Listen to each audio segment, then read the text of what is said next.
நேற்று வந்து இங்க இருக்க செவிலியர்கள் வந்து ஒரு 18,000 பேருக்கு மேல ரோட்ல நின்று போராடிக்கிட்டு இருக்காங்க.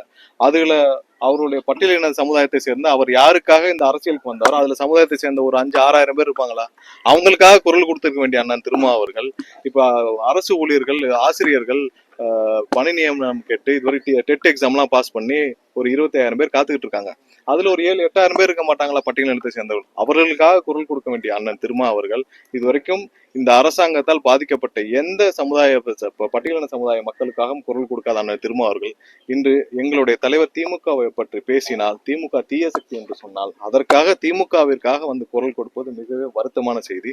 அவர் என்று திமுகவில் சேர்ந்து திமுக மாவட்ட செயலாளர் செய்ய வேண்டிய வேலையை செய்து கொண்டிருக்கிறாரோ அன்றே அவர் வந்து ஒரு காம்ப்ரமைஸ்டு பாலிடிக்ஸ்க்காக அவர் இருக்கிறதை வைத்து வாழ்ந்து கொள்ளலாம் என்ற ஒரு முடிவுக்கு வந்து திமுகவின் மாவட்ட செயலாளர் போர் ஆகிவிட்டார். அது உள்ளபடியே ஒரு வருத்தமான நிகழ்வாக இருக்கிறது.